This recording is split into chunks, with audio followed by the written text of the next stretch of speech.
driving and this, and I'm going on the colors and all this kind of Yeah, right. Thank you. Well, it's, you know, this whole thing with the chakras and the color and all this is, it's much more elaborate than what we just did, because we did for the, just for the negative emotions, isn't it? We had like different negative emotions and different colors and different chakras. But if you do it, it's true. It's kind of, it's very elaborate, and it's only by doing it that you see the effect of it. So what Israel is talking about is when we did the Tara practice. We had like 2 days of Tara practice where we take a fully enlightened Buddha in what is called the Sambhogakaya, like the emanation body, and then they, you know, they are made out of light, and then then one visualizes light is coming from them, and then enters, like different colored light enters different chakras or different places in our body.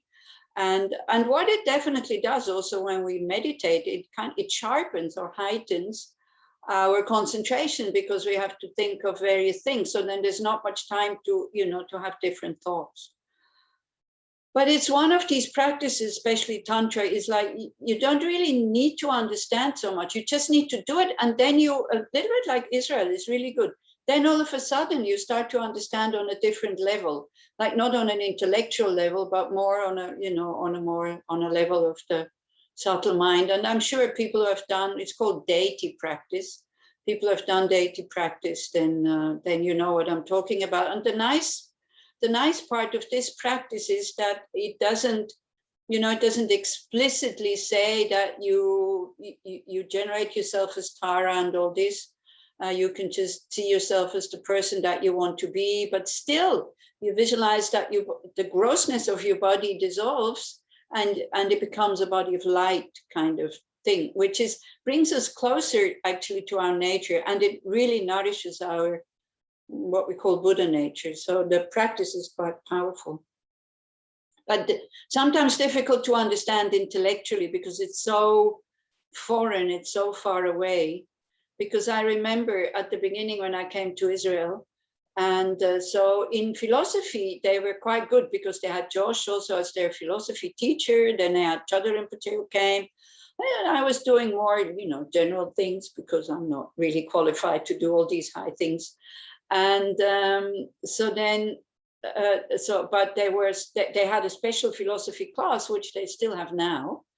Which, you know, of course, now is following Geshe-ma, which is great, so that they just continue to do this.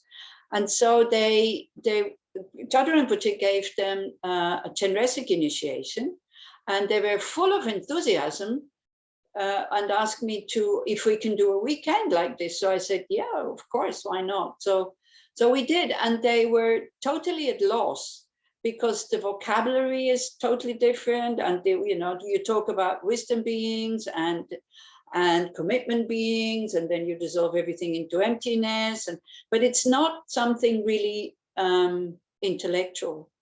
So yeah, so it's another part of Tibetan Buddhist practice that is practiced quite a lot, but as a basis has bodhicitta. You see, the thing is, if you just do it for playing around, then it's not powerful, and actually one shouldn't do it. But as a basis, it's good to have renunciation. That's what we're doing here also in this chapter. To understand the situation that we are in, and to really wanting to get out of it, because we, you know, by seeing that everything can fall apart just like this, and not just short-lived, also not just thinking about this life, but also thinking about future lives. So it's called renunciation. Like whatever we do, especially our Dharma practice, is not to have happiness now. And the happiness now comes anyway. We don't have to worry about this. And it's not so important, but it's about being totally free from being under the control of our kleshas or negative emotions. So that's the first part. Then you need to have a good intellectual understanding of what emptiness is, because otherwise you dissolve everything into nothingness, and that's not what emptiness is all about. We dissolve our mistaken view of things as being inherently existent. This is what we're dissolving.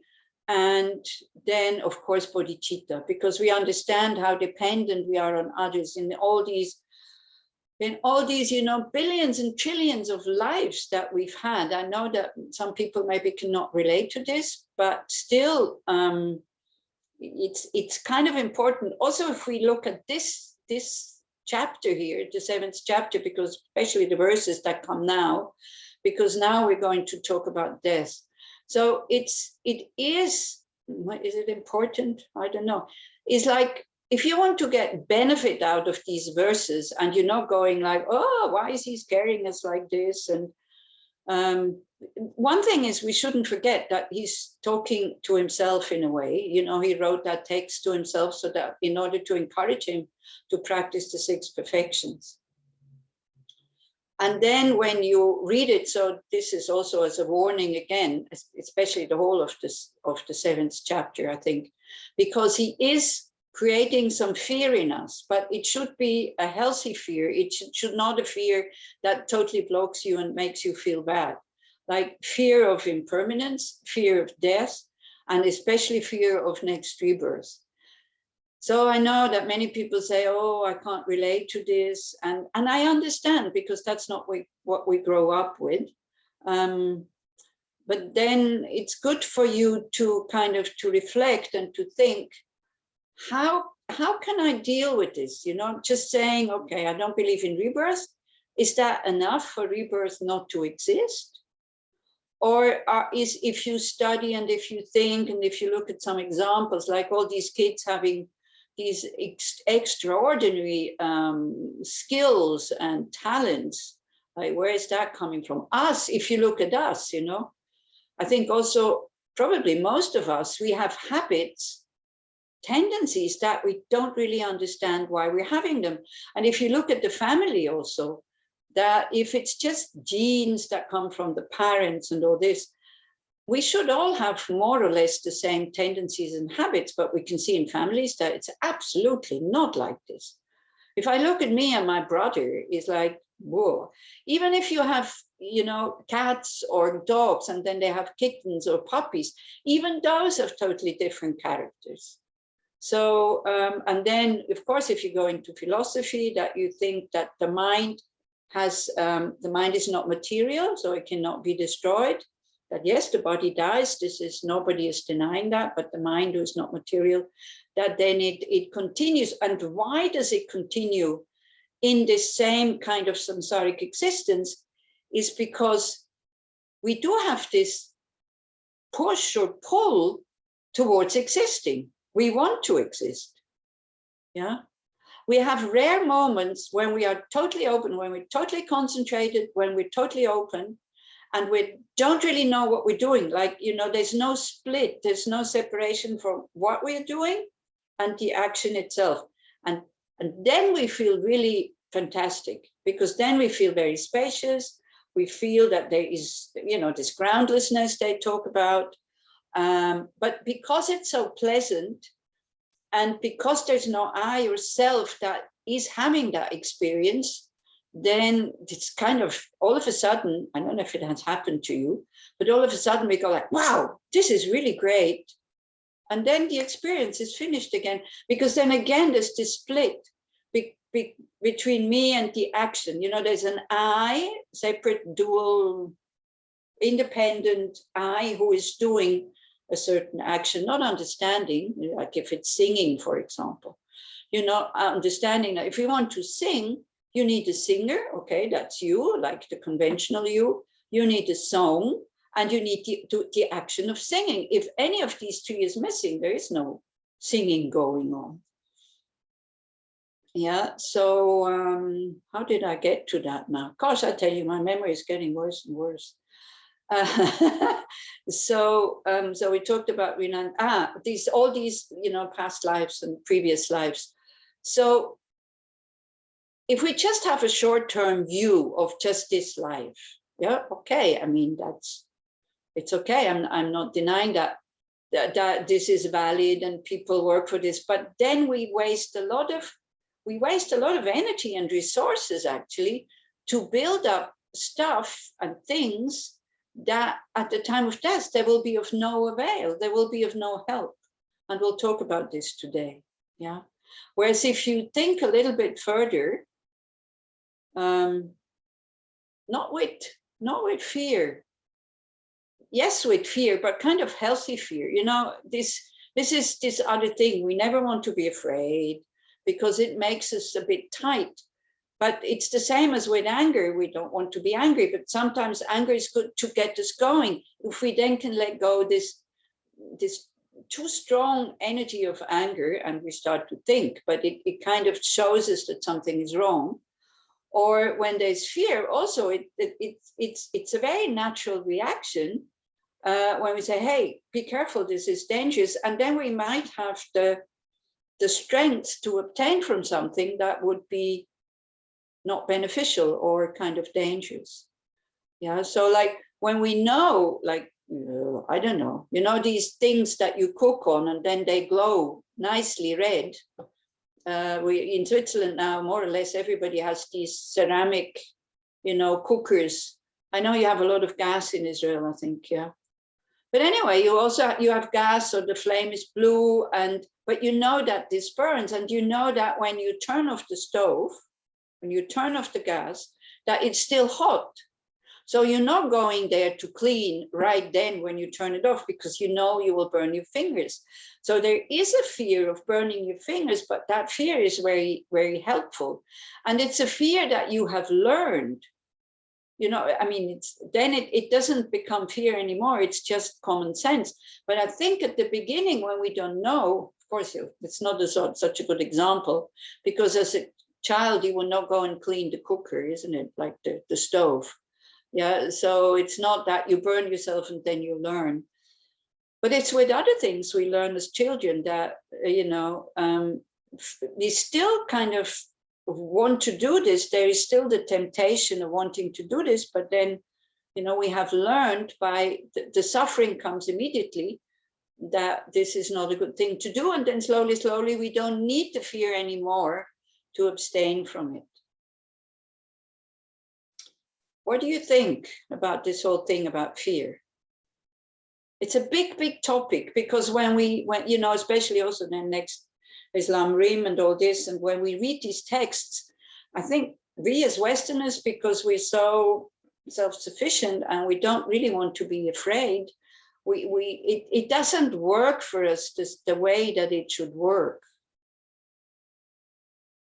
Have you ever thought like this when when you listen or read texts that you think like, oh, why are they making me afraid like this? Never? Well, then I don't need to go on about this if you do find it helpful.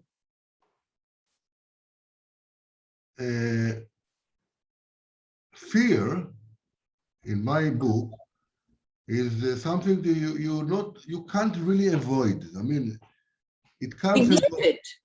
You can't really avoid. It comes. It comes like thoughts comes. The fear comes as well. But from your experience, you should know already what kind of fear is coming. I mean, from where it comes. Mm-hmm. And then you can deal with it, because if you know that this fear comes from something that you already dealt before, so it's okay, no problem. It's fear, but I'm not so afraid, you know? Mm-hmm. It's more of a warning. It's more of a warning, you know, a warning to look out of something that might come. Be aware. If you're not careful. If you're not careful, you will fall or something. Right. So yeah, that's a good way. And I mean, there is fear like that is helpful. Yeah, fear that is preventing us from doing something from that prevents us from doing something that is really not intelligent. But then there's the fear that is totally useless. Like, for example, you have an appointment at the dentist and you're really afraid. It's like, what's the point? It's like you have to go. Or the fear of death itself is not so helpful, because we have to die anyway. But when we think about death, and then it makes us afraid of doing things that we might regret at the time of death, that is helpful. Because then when it helps us to abstain from it, then we're kind of happy, because all the things we should, that we don't want to do, I don't like to say should, but now I think I have to say it. All the things we should not do when we think of death, so that we don't have to regret anything at the time of death. If we are able not to do them, it actually makes us happy already now. And then we do have a happy death. I don't know if you know, maybe you have examples like this. It's really good to take your own example. This is the thing, so that we start to understand what this is all about, because Buddhism is not so much just intellectually, it's really about experience. How do I experience this? You know, when you have tendencies or habits and you want to get, you know, you would like to live without them, and then at one point you're really able to say, no, now I'm not going to do this. How does it make you feel?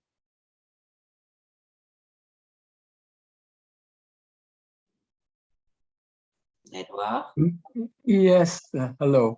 I think that we have a tendency to look at our emotions, strong emotions like fear, in a very, of course, in an anthropocentric way.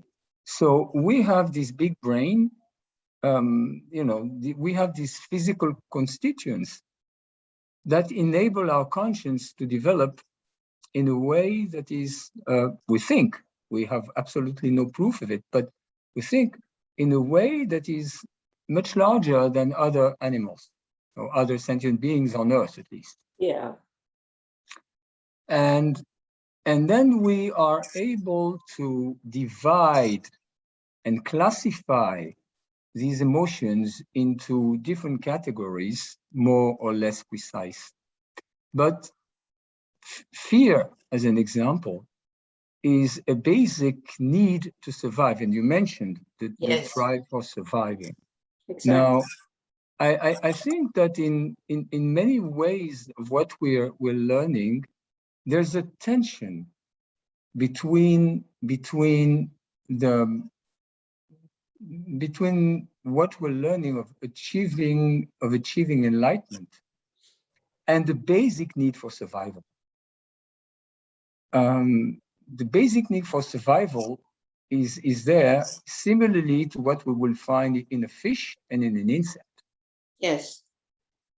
Well, anyway, they say, you know, this kind of, when we are afraid, this is from neuroscience, which again, I'm not an expert, but what I heard is like the fear comes from our reptile brain, like from the amygdala, and then we lose the contact to the cortex very quickly. So we freeze, we flight, they have these 3 Fs, which is quite good. We freeze, we flight, or we fight. Yeah, but what the human has, which some animals don't have, is to be able to figure out the situation in a better way. But sometimes with our, you know, I'm not saying that we're better than animals. Animals with their instincts sometimes are much smarter than we are with all our intelligence and what we heard from others. So yeah, definitely we needed the fear to be able to survive. But sometimes it can also be totally blocking and panicking and all this. And I think it's, you know, if something has, this also is true learning, because for a long, long time, I was riding the bicycle without getting caught in the tram tracks. You know, in Switzerland, in towns, we have trams. And when you get caught in there with your bicycle, you fall.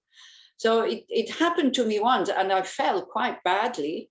And since then I'm afraid of these tram tracks.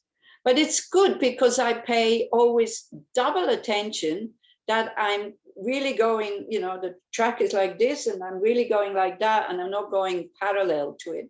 So I can avoid falling again.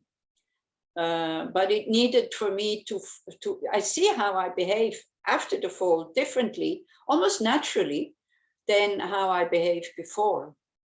Yeah, before I was just lucky that I never got caught in it, I think.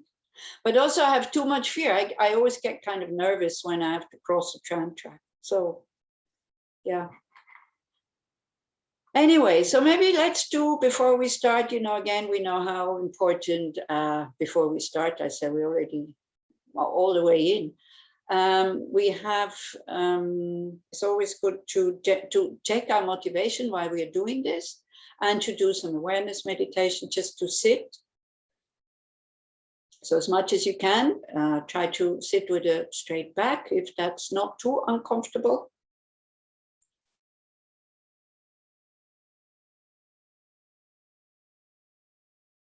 You connect with your body. If you can, you put your hands either on your knees or on your lap.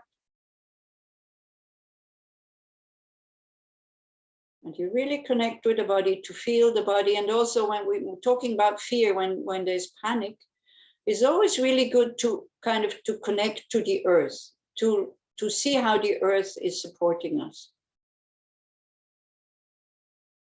With any other strong emotion, same. Or to, you know, to concentrate on a sense, either to try to detect the sound, see a form, but especially to feel how the earth is supporting us. That's very helpful.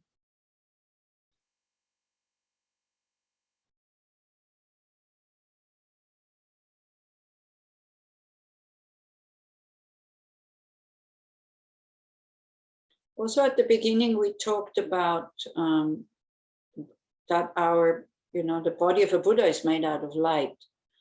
And actually there's a lot of space in our body, but we just don't realize it. This, you can talk to a scientist. There's atoms and neurons and quarks, but there's a lot of space between them. So just the word spacious actually brings us quite closer to our nature than when, you know, I, me, I want, I don't want, and oh, this terrible, all these thoughts. By thinking the mind is very spacious, has no limit.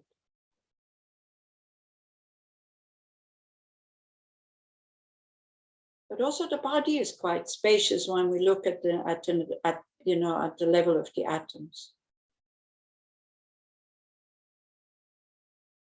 And just experience what it does to the body, whether then it relaxes a little bit more.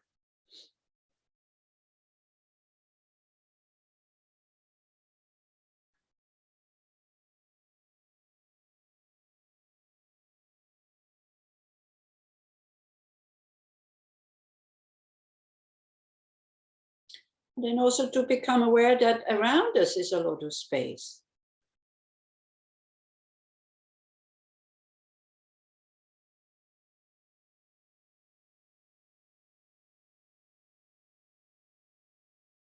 Because to understand our natural spaciousness will be very helpful at the time of death, when we have to let go of everything.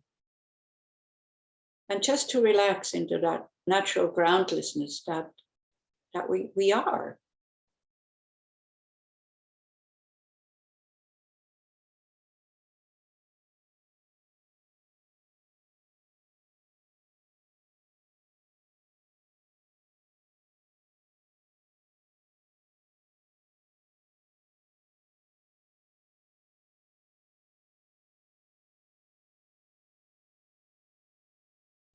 And also to let go of this feeling that I have to be special.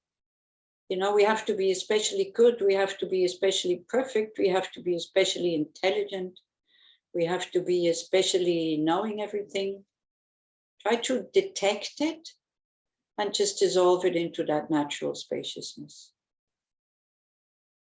No need.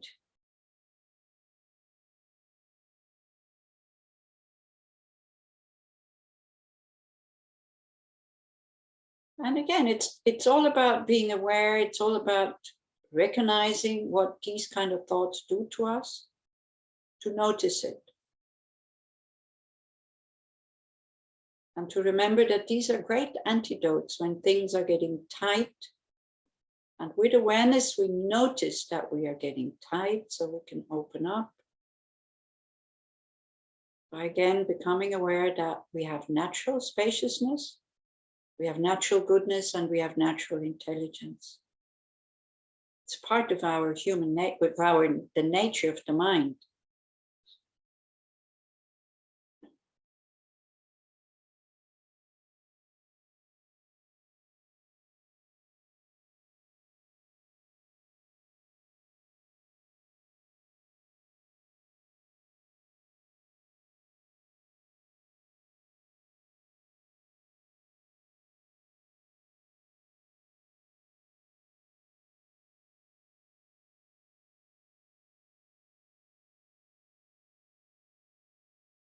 And then also what is a great antidote. I'm not, again, don't push your tightness or negative thoughts away, but we're just learning, making the mind familiar with some really helpful antidotes. But again, the motivation behind it, you're not pushing yourself to become a better person. You're doing that out of compassion so that you feel more at ease. When you feel more at ease, you can connect better with others, even if they're difficult people. So that is the purpose. For myself, yes, also, but also for others that I come in contact with.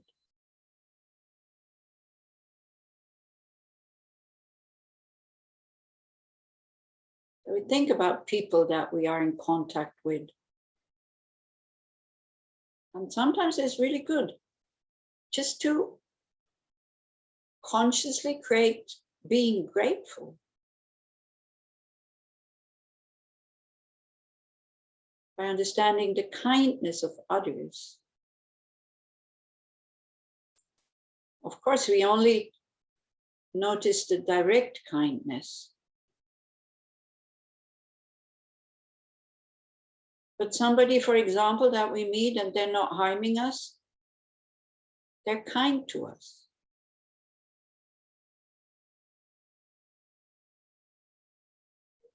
Somebody who allows me to like them is kind to me, because they bring me in contact with my natural goodness, my good heart.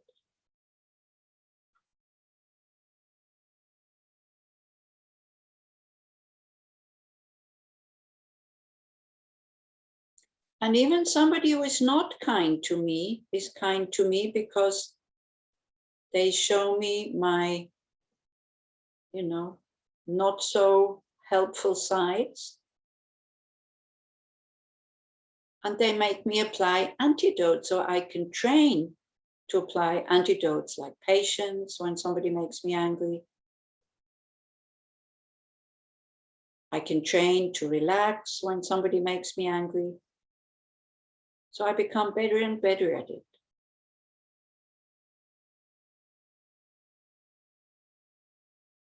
So this first, that somebody who is not kind to us is actually very kind. This first has to be understood intellectually until it can sink in. But you can just think about somebody that appreciates you, that loves you, sees you, listens to you, acknowledges you, understands you. And we will see there's quite a few people in our life like this. So isn't that wonderful?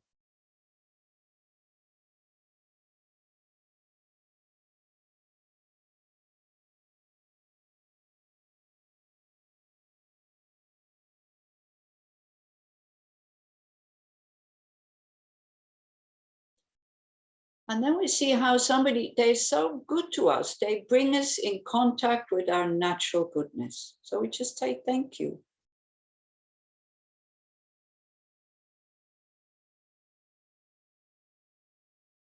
Think about that. Just thinking about the person is enough.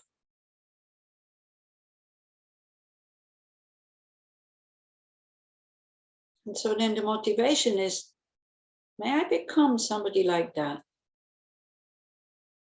That when they think of me, they relax.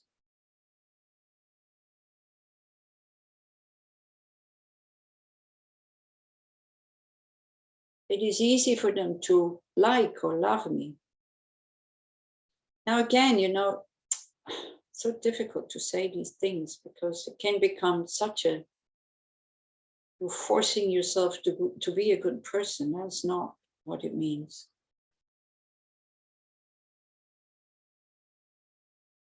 But just a wish that whoever comes in contact with me may it be beneficial for them.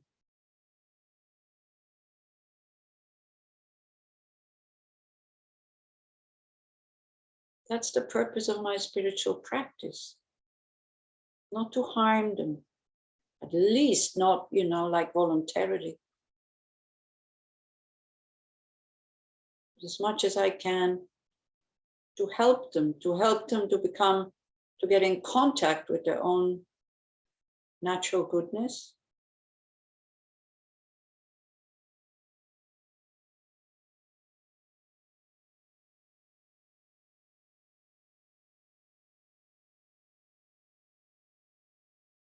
And then, as Israel said before, you know, emotions, as long as we are in samsara, as long as we have not realized emptiness, we cannot avoid them.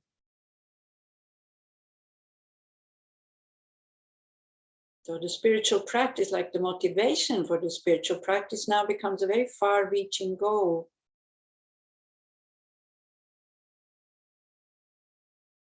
To be free of all unhelpful views and emotions.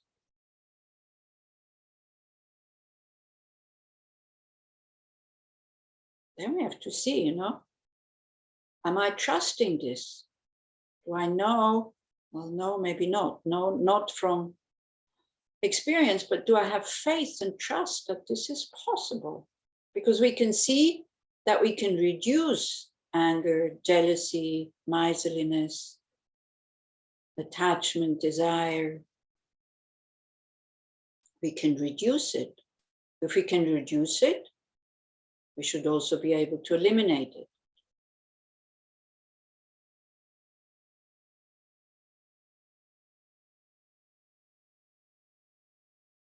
So the first motivation is, I'm doing this in order not to harm others. But then as a Mahayana practitioner, I'm doing this in order to liberate myself from being under the control of my kleshas, so I can lead all others without any exception to that state as well.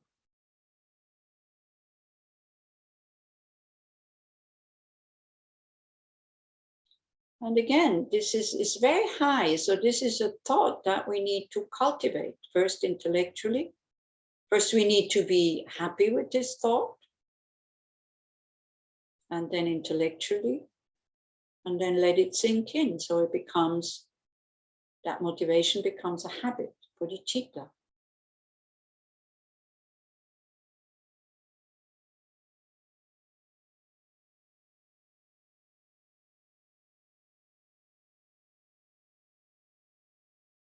But again, it can become such a hindrance. We walk around guilty all the time that we're not good enough.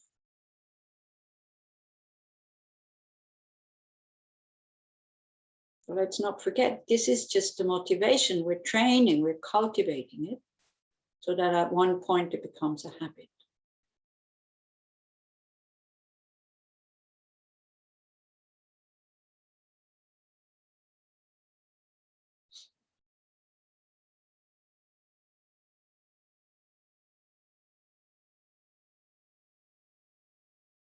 And then just again, notice the state of your mind. After these reflections, if you were following me, or maybe you were too tired or totally distracted, it's perfectly fine. Don't judge yourself. And just notice the state of your mind.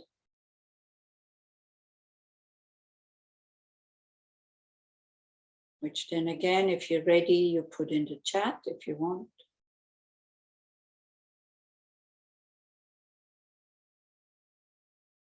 And you can end the reflection on the motivation.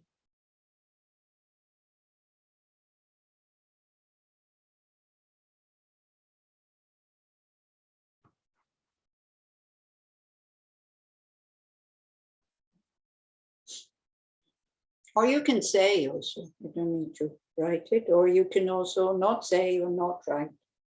Don't feel forced to do anything.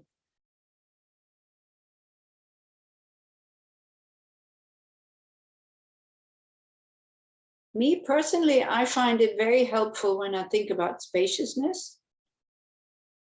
And, you know, also when I see this urge wanting to be special, it's just there. It's like, it's not very apparent, but it's somehow, we are very exigeant.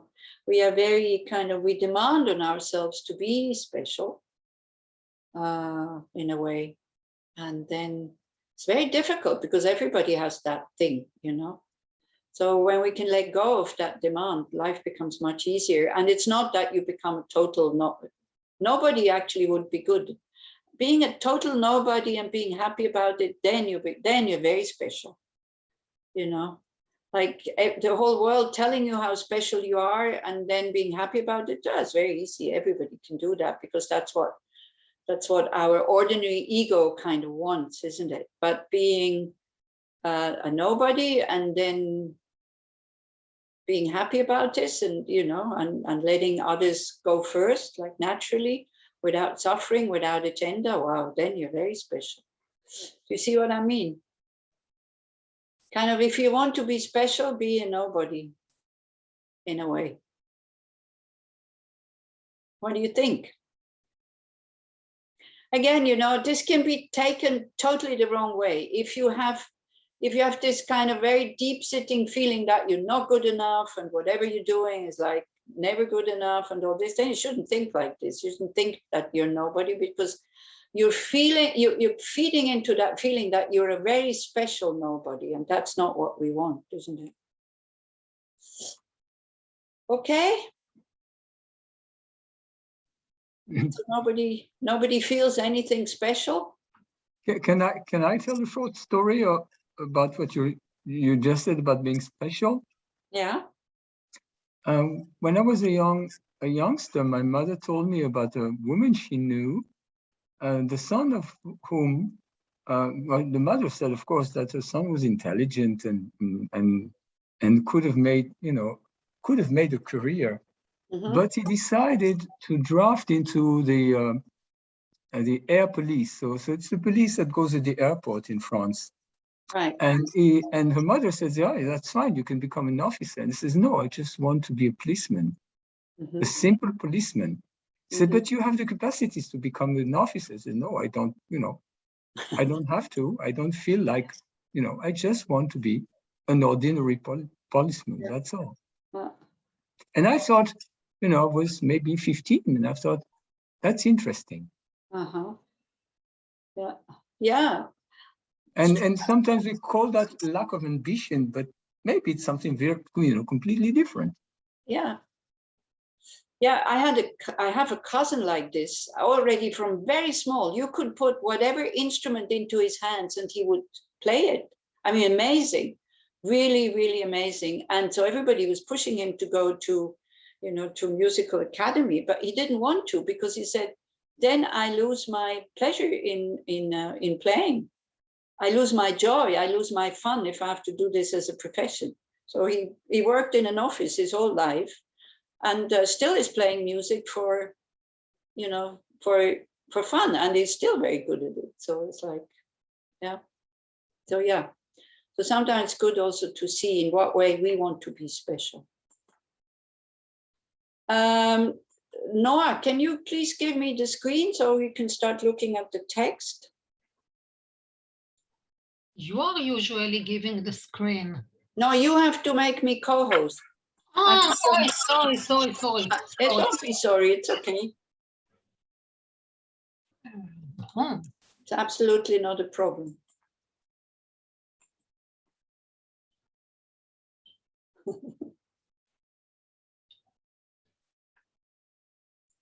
What about the co-host? If you go into the participants kind of thing, which is at the bottom. I know. Ah, you know, okay. More. Then you kind of, you open that list. Yeah, I know. Okay. I found it. Now you are my co-host. You found me, yeah, wonderful. Now I lost the text here.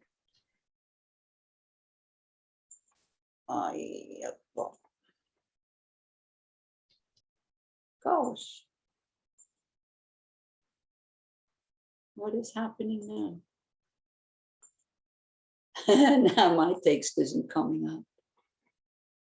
Right. Here, okay. So we went until verse 3, isn't it? And where it just, in a very general way, he explains what diligence or joyful effort is, that he really stresses that joy needs to be in it, not just effort, that we should be happy about what we're doing. And then he explains the hindrances that we have. we can go to verse number 4. Enmeshed in the snare of disturbing conceptions, I have entered the snare of birth. Why am I still not aware that I live in the mouth of the Lord of Death? So here again, he's talking to himself. So what he wants to do, because he heard the teachings of the Buddha, so he wants to get out of samsara. So he is kind of asking himself, come on, why am I still so interested? Or why do I still have so many obstacles for being diligent and to continue with my spiritual practice? By the way, we talked about laziness last time. You know, the 3 types of lazinesses. One is the laziness of just being lazy and wanting sleep and rest. The other one is the laziness of being too busy. And the other one is the laziness, or not really laziness, but the other one is like not having confidence that we can actually do it, or not even being interested in developing our Buddha potential. So then the homework was to that we have, I mean, I have, and most of the Westerners have, this laziness of doing something, you know, like that distracts us from the spiritual practice. Did you do the homework that I told you to? When you have some time, you sit down and you don't do anything, and you just try to feel the pull of wanting to be active with something. And very often it's not spiritual practice. Very often it is something worldly. Anybody checked? Anybody did it? Did you see that we have this? Yeah. Yeah, we definitely. I found myself sometimes. So I checked, and first time that I found it, I found myself really running into doing something. Just doing whatever it will be, just not sitting, just doing. So when I found it out, that's what is going on. The next time, I tried to stay and not doing, just stay and looking at my mind. Or 2 minutes, 3 minutes, just nothing. And it was strange, because it was not like sitting on the cushion and putting the timer and say, okay, now is the time of meditation. It just was sitting and looking. And it was something new that I didn't know. I think I liked it. Yeah, it's good, because I think the pull kind of is a little bit, first is very strong, as you say, but as we keep doing this, you don't have to do that the whole day. So just, you know, when you feel it, like 10 minutes, the pull to wanting or needing to do something lessens. And then I think we have a better handle on habits that we want to change. Anybody else did it? Yeah, Edouard? Yeah, again, sorry. Yeah, I do it from time to time, you know, especially, for instance, if I have to take the train, I often like not to do anything while sitting on the train. Yeah. You know, not to work, not to read, not to listen to music, just sit, just be there. And also at home, much less, of course. I think the biggest pull is towards doing work, but I mean work, my work. And this kind of spaciousness that I can feel while doing nothing, it's strange, but I very often feel it while doing, you know, home chores. These things that we look as a duty, you know, washing the dishes, taking care of the animals, all these things, I actually very often find them very spacious. Yeah. You know, not to constrain, quite the opposite. Right. Nice. Thank you. Anybody else? Because otherwise we continue with the text, so that we get forward a little bit. So enmeshed in the snare of disturbing conceptions. Like here, the conception is a bit, because he's talking about that I'm still not aware that I live in the mouth of the Lord of Death. So it's not just about dying here, it is really about next life. Yeah, that death itself, well, it will come whether we want or not. So that's it. Actually, for him, this is not such a big thing. But what will happen what will happen after the time of death, that we should prepare for death. And how that looks for you preparing for a good death, I mean, again, we can have to question what is a good death. It's like, being calm, being able to activate maybe positive imprints, having generated and practiced loving kindness, compassion,